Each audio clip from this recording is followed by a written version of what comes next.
Hello, my name is Kate, and welcome to the first installment of our Family History Month seminar series, An Introduction to Our Genealogy Databases. We'll continue this series on Thursday the 14th, when an informative session will be held on the Daughters of the American Revolution, the steps towards membership, and a few tips for documenting your Revolutionary War ancestors. And then on the 21st, we'll have a session discussing how to get started researching your Irish ancestors. And on the 21st, or on the 28th, we'll hear tales from the Kenton County Coroner's Reports. So each Thursday, these sessions will begin at 6 p.m. and they'll be presented via a Microsoft Teams meeting. So we invite you to visit our events page to register for those.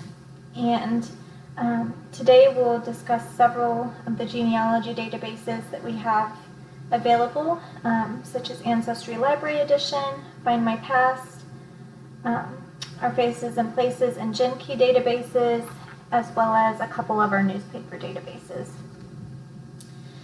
So our genealogy databases can be accessed through our website, kentonlibrary.org, and these can be accessed either by clicking here on the Research and Learning tab, or and you'll scroll down here and there'll be a genealogy heading in blue, and you'll see the listing of databases here, or they can be accessed under this For Everyone tab.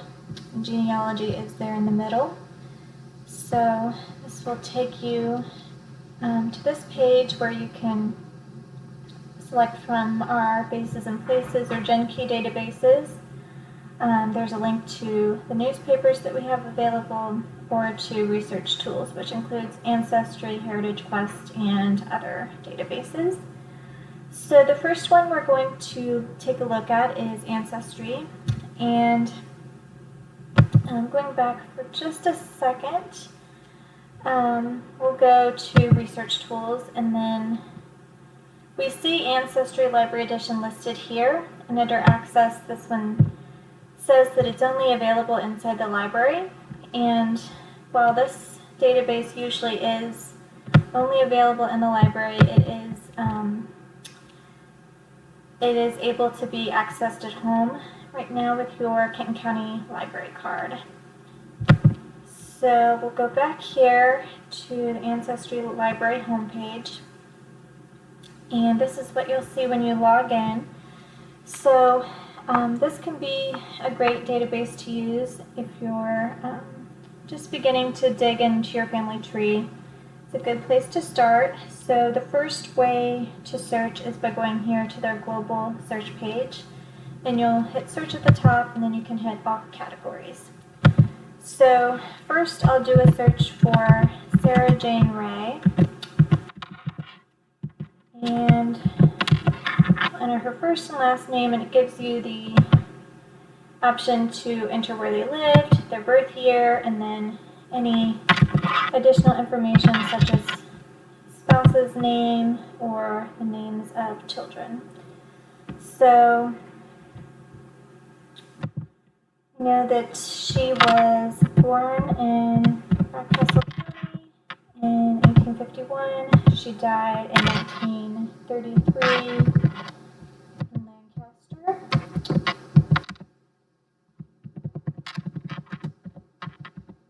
That in there, and then she was married to William Van Hook, so we'll put him in there too.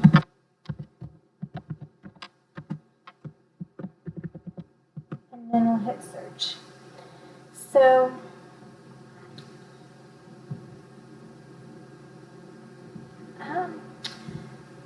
when I search for her, I get listing of records here.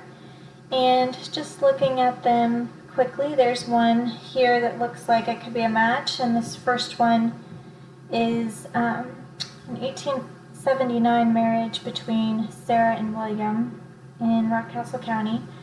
But we go back and look up here, and there are over 500,000 records. So we want to make that a little bit more manageable, and the first way to do that is by going over to the left-hand side, and you can filter your search results, so you can make things a little bit more exact, such as the birth year I put plus or minus 1 year for 1861, and I could do the same there for her death. And then scrolling down, you can also filter by categories. So if you're looking for a census record or a vital record or military, you can select one of these, and that will narrow the search down a little bit further. The last two ways are by filtering by record location and record date. So that'll be the date that the record was created. And when researching, it's helpful to have a research question in mind. So this could be a question of identity or relationship. So if I was researching Sarah, I could ask, were the parents of Sarah Jane Ray born in 1861 in Rockcastle County, Kentucky? Or for a question of identity, I could ask something like, the Sarah Ray who was living in Hardin County in the 1870 census is the same Sarah Ray who was born in 1861 in Rockcastle County. So this will help you maintain a focused search and retrieve more precise results. And then aside from the search filters, another helpful tool on Ancestry is the card catalog, and you can access that by hitting the search tab at the top, and it'll be listed there at the bottom. So this will provide you lists with individual collections within the Ancestry database, and some of the collections here in the card catalog that could be helpful include city directories, Ellis Island passenger records, or the Kentucky Birth Index, for example. And those are just a few examples. And so if I wanted to find the 1933 Kentucky death record for Sarah, I would search the catalog and find the Kentucky U.S. death records 1852 to 1965 collection. And I have this pulled up here. And when I click on this or other collections that are in the card catalog, it'll take you to a specific search page, and this will search only within that particular collection. So I'll go ahead and fill out her information. Sarah and Van Hook, and then born in 1861 and died in 1933. And in Lancaster, so I will go ahead and put that to, oops.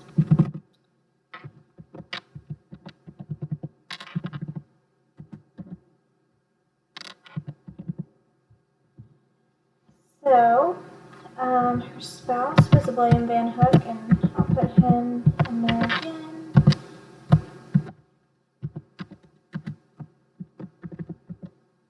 So then I'll hit search. And so when we search, we get one match, and so we can go ahead and view this record. And we get a little bit of information here from the items that are indexed, but we'll click on it here. And so clicking on this record, you can see that it states that place of death is Lancaster, birthplace is Rockcastle County, Kentucky. So again, this information matches the information that I know, and then on this death certificate, the date is September 1933. So this also matches. After analyzing this information, I confirm this is a match for Sarah, so I can go ahead and save this record. So I'll go back, and from here you can save the record, print it, or you can also email the record. So going back here, back to the home page. Another feature of Ancestry Library Edition is the Learning Center. So here you can find research aids and helpful articles. So these will include search tips, tips for using census records, finding your Civil War ancestor, and more. So you can also scroll over to the charts and forms page, and you can print off research calendars, ancestral charts, and they also have family group sheets here to organize your research and sources. So the next database that I'm going to go to is FindMyPast, and this database is one that is it may only be used within the library, so we have this available at computers in our local history department. And FindMyPast is a UK-based genealogy website. So they have genealogical records from the United States, along with record collections focusing on Ireland and England. So here on the main page, you can explore newly released records. So they'll be down here. And they also have quick links for record sets such as birth, marriage, and death, census, military records. So we also have links at the bottom to UK parish records, and then these are the week's newly released records. So going back up to the top, I am going to do a search. So as mentioned before, FindMyPast is especially helpful for parish records, both in the UK and also here in the US. And locally, the Archdiocese of Cincinnati partnered with FindMyPast to digitize their sacramental records. So if you have Cincinnati ancestors, this database can be especially helpful in locating marriage, baptismal, and burial information for these ancestors. So for the Archdiocese of Cincinnati, these are available from the earliest dates that they have through about 1920. And along with the Archdiocese of Cincinnati, parish records from the Archdiocese of Chicago, Archdiocese of New York, and Archdiocese of Philadelphia are digitized, as well as other collections. And so I'll go ahead and do a search within these records for George Bronner, born in 1864, and the United States. And I'll go ahead and view the results. So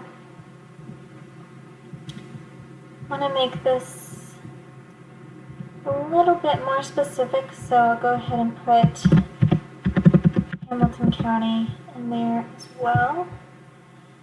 And I have 6 results. So I have a couple of results from Ohio death certificates and U.S. Census records.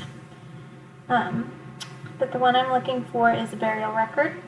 So I see that listed here. His year of death is 1918. And this record belongs to the Cincinnati Roman Catholic Parish Burials record set. So I can click here to view the transcript, or here on the right to view the image. So I'm going to view the transcript first. And this will give you the indexed information from the record. So this information seems to match so far. His name, age, dates of birth, and death match. So we can go here and view the original record.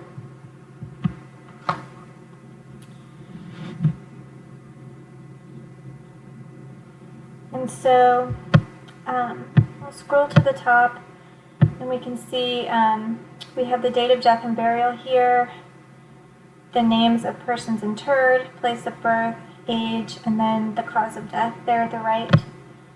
So we'll scroll down, and here we see George Bronner. He's 54 years old, and then date of death is listed as diabetes in this case.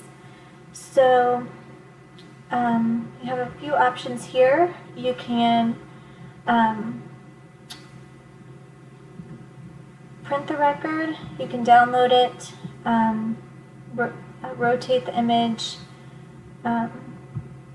and you can also view related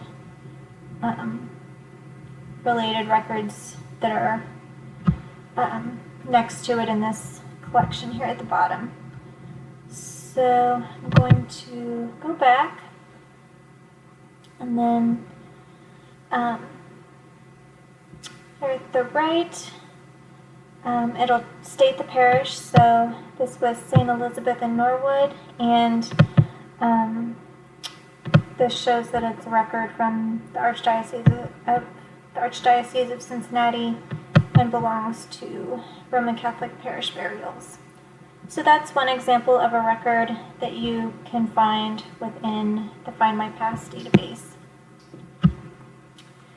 So that's a little bit about FindMyPast, and so next we'll move on to our Sanborn fire insurance map database. And this is what this will look like when you log in. So you can hit Browse and Explore, and from here you can select State of Kentucky, and we have Sanborn maps for many cities in the state, including Covington and Newport. So we'll go ahead and pick Covington, and from there you can select the date. The earliest is 1886, and then the most recent was 1954. So from this list, I'll select 1909. And so the Sanborn maps are detailed maps of cities and towns, and they show individual houses and other structures. And these maps allow you to see the size and shape of the structures, along with specific details like the type of building materials and the number of windows and doors that a property had. So, along with other sources such as city directories and newspapers, these can be a good resource for property research.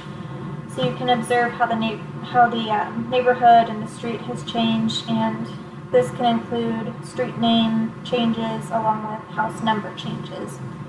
So here on the 1909 map, see the cover page here, and then you'll see the index to the right on the second page. So I'll go ahead and zoom in to this, and as an example, I will look for a house on Greenup Street. So I'll go down here, and here is Greenup Street listed. Oops. And so these numbers here are the house numbers, and then the numbers to the right are the page numbers. So the digital page numbers usually correspond pretty closely, but they're not always exact. So I'm going to look for 542 Greenup, and it states that it should be on page 15. So I'll click the thumbnail grid here, and then I'll scroll down to sheet 15 and see if it's there. And 542 Greenup is not pictured here, so we're going to go to the next page. And then we'll zoom in a little bit. So here is 542 Greenup, and then you can see East 6th Street there across from the home. We have 538 Greenup here, and then 600 Greenup over here. So Then scroll up, and up here at the top you can also view the maps legend, which will take you to this page. And so this will provide you with more information about what the symbols and wording on the map represent. So we'll go back to the listing here. And from this page that we're on, we can jump to the 1909 to 54 map, and we'll take a look at this one. So I see the index listed over here, and we'll see if there are any changes that have taken place to that area where 542 Greenup is. So let's see, it is listed over here and should be about page 15 again.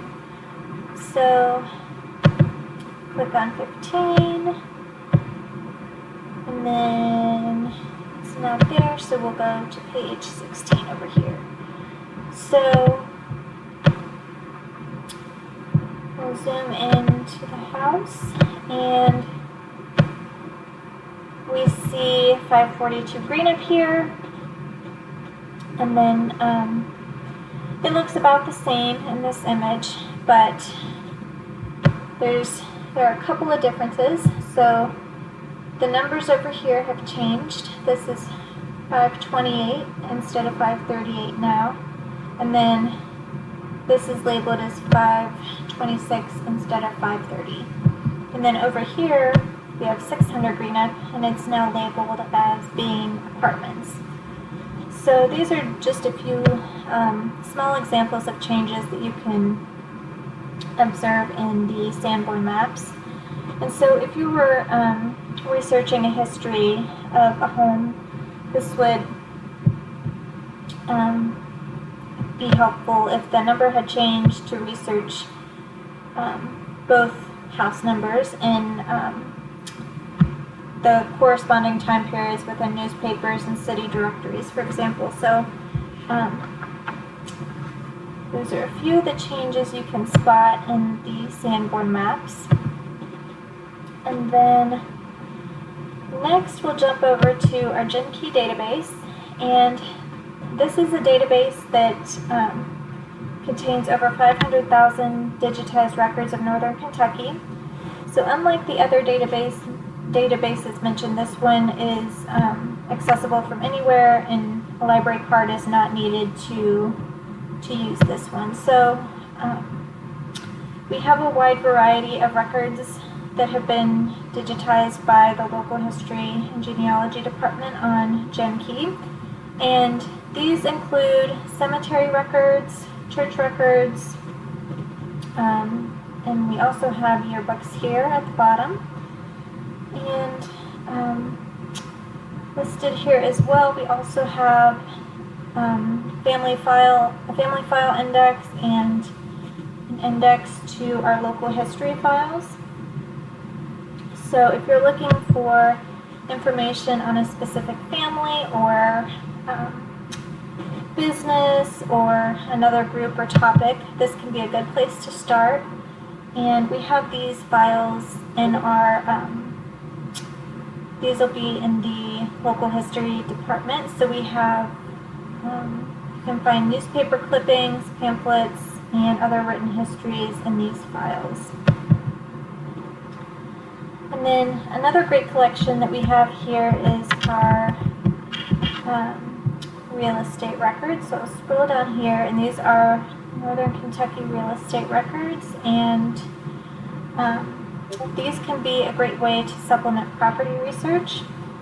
So they contain MLS listing cards with information about the home, and many times there's also a photograph included.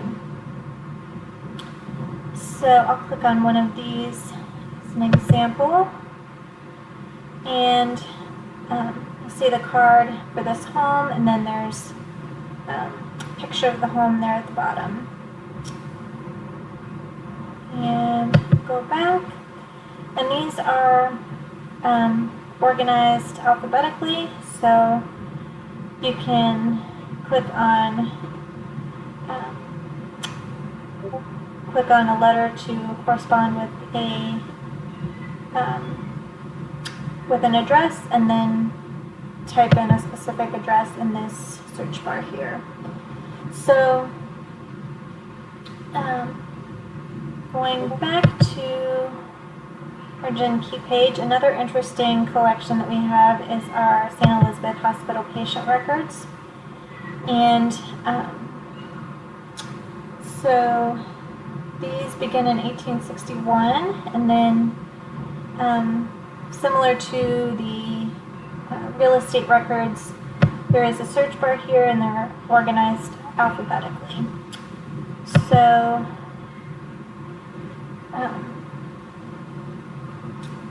you can search here at the top. You can search first and a last name, and this will search all of the collections within GeNKY, or if you click on a collection and you click on data, you can search within the smaller search box, and that'll only search that particular collection.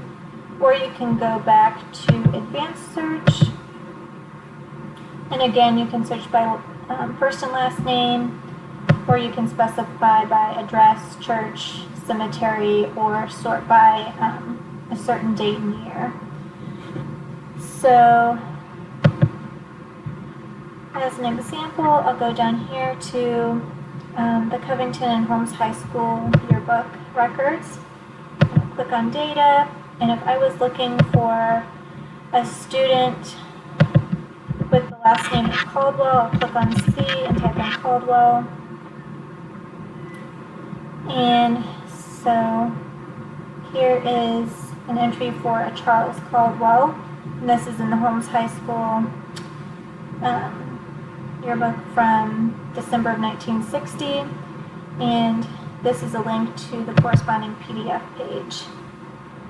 So I'll click on that, and then here on this page will be the entry for Charles Caldwell.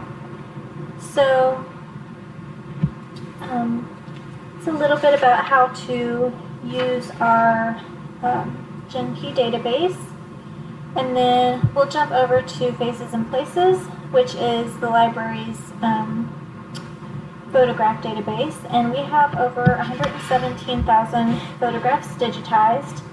So this contains historic photographs of people, places, and events in northern Kentucky. And thousands of these photos belong to the Kentucky Post collection that we have. So after the newspaper's closure in 2007, the library obtained their collection of archival materials, archival photographs, and along with this, we also have a large collection of historic photographs containing many city scenes, and this is from the Lawrence Brand collection. And we also have a number of family collections that have been donated to Faces and Places as well.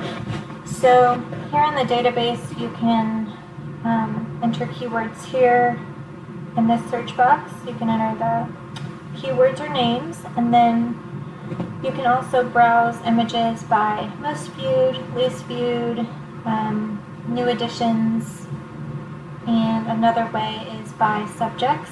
So like GeNKY, this is alphabetical, and you can search by keywords. I'll search airport, and this will give you a listing of the images that we have within different subject headings for the airports. So I'll click on Greater Cincinnati Airport, and this will allow you to browse through all of the images that we have under that subject heading. So when you find an image, you can click on it, and it'll give you a little bit more information here to the right, and then it'll allow you to add a comment here, or you can share the image on social media, via Facebook, Twitter, Pinterest, and more. So this is an introduction to our Faces and Places database, and then we do accept donations for photographs, so if you're interested in submitting photos, we have a link here. And we also have our photograph reproduction form, which is available here if you're interested in obtaining reproductions of any of the photographs in the database. And so next we'll move over to our newspaper databases. And the first one is the Kentucky Post. So when you log in, you'll see this Newsbank homepage, and you'll scroll down a little bit to Kentucky Post Historical and Current, and then you'll see a search box, and there's two sources listed here at the bottom. So we have the Kentucky Post from 1895 to 1962, and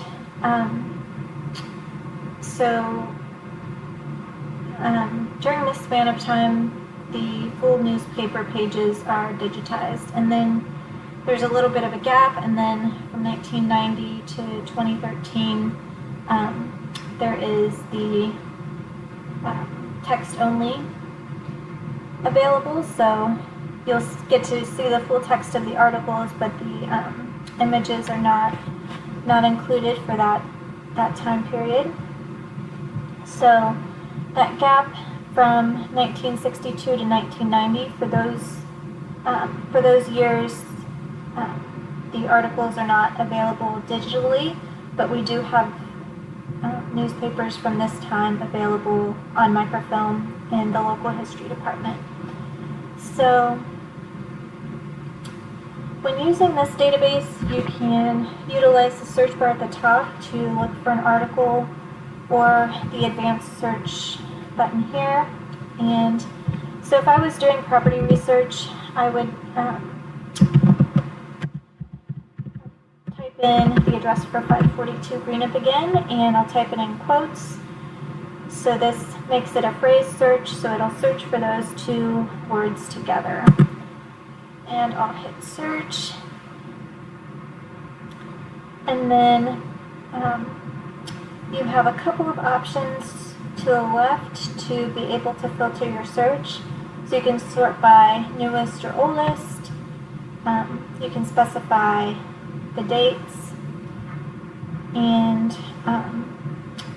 you can also choose specific years down here as well. So when you find an article of interest, you can go ahead and click on it, and when it pulls up, it'll highlight the search term that you entered, and then you can scroll up and down on the page and zoom in and out to view the article. So on this page, you have the ability to cite it, and gives you a few options for citing the article. You can email it, you can clip it to download or print. So it'll give you this blue box, which you can click and drag and resize it to cover the amount of text that you would like, and then from there you can print, download, or save to Google Drive.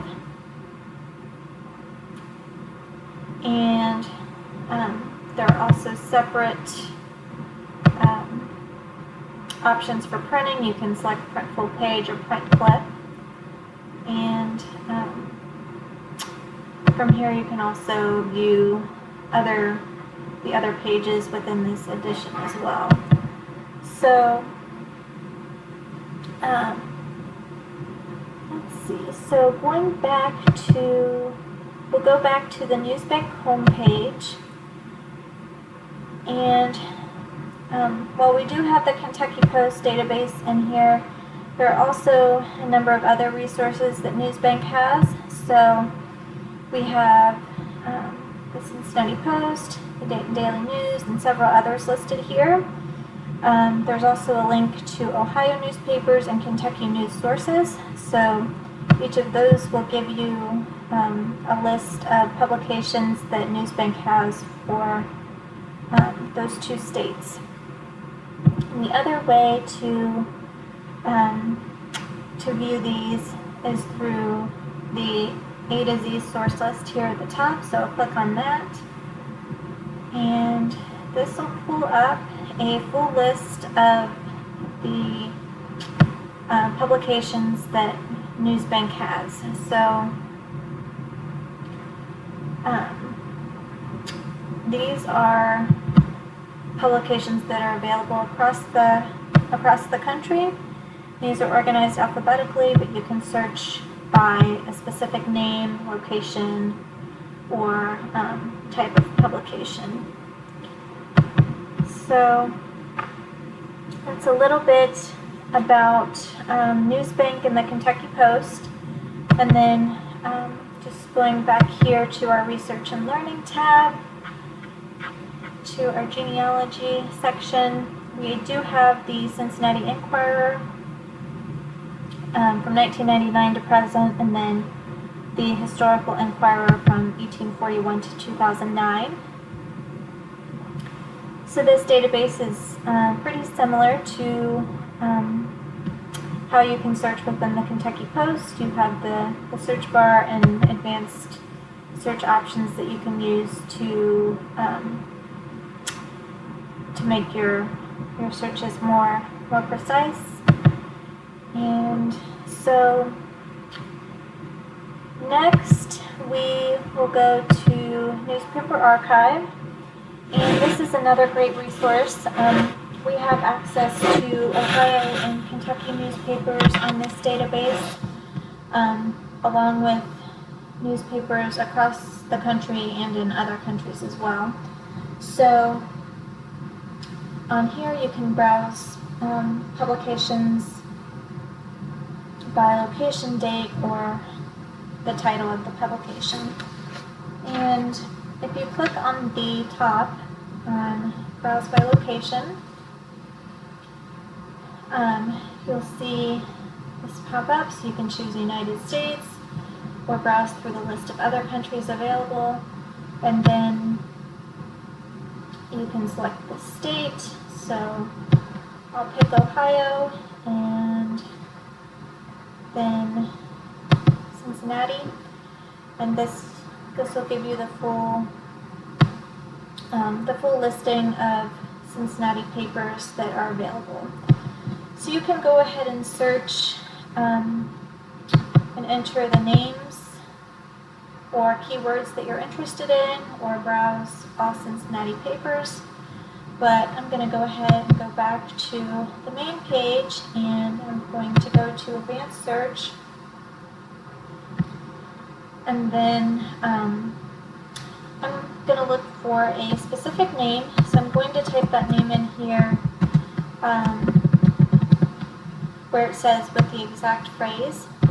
In the other newspaper databases, you can use quotes around names or keywords to search for those items together.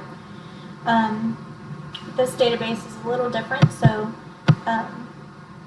you can enter it here in this bar, but it'll work the same way. So I entered the name, Mary Kruger.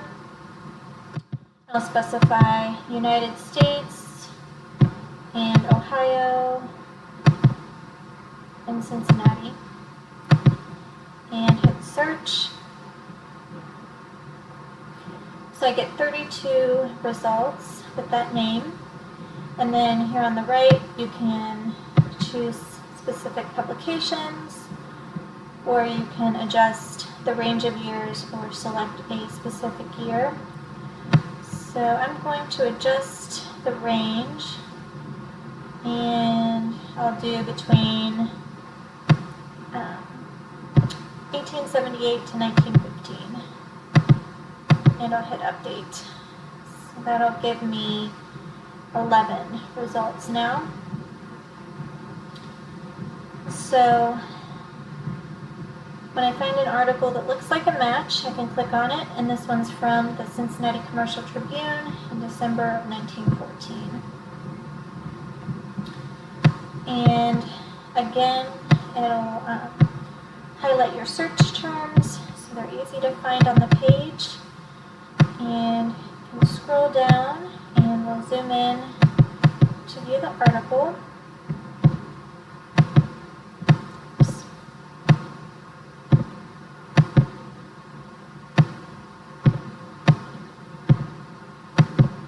So it's listed down here. And this is a death notice. So from here, like with the Kentucky Post database, you can save the image, you can share it, print, crop it, or there's also an option to adjust the brightness and the contrast on the page, and this can be helpful, especially with newspapers that have faded ink. It can help make it a little bit more readable. So that is Newspaper Archive, and the newest addition to our newspaper databases is newspapers.com, and this is the World Edition. So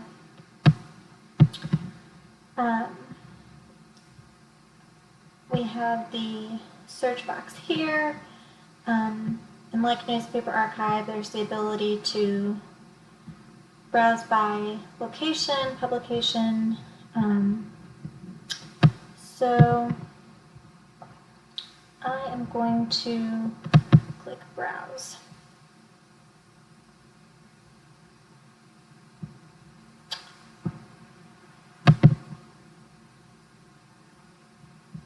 And so I can see here a listing of papers, and then I'll hit Ohio, so you can see the listing of papers that we have for Ohio.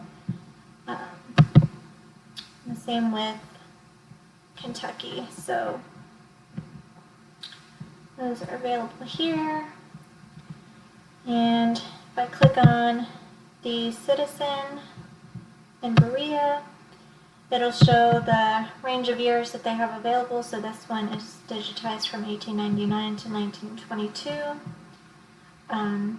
It'll give you a few sample pages. Over on the left, you can browse by date. So if I was looking for an article or a newspaper from August 1905, it'll highlight the days that are available for that date. So I can click on that and it'll give me the paper and allow me to browse through the edition. The other thing that I can do is go to the search page and type in keywords. So I'll type in a name and I'll hit search. And so when I search for this name, I get a few states that are highlighted, but I'll click Ohio. And then that gives me 4 matches. So I'll pick this one from the Press Gazette in Hillsborough. So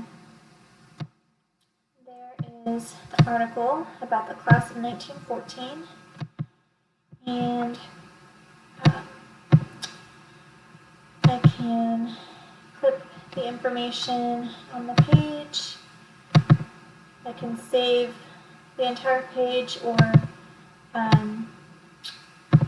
just a clip, so I can resize that box and save that information.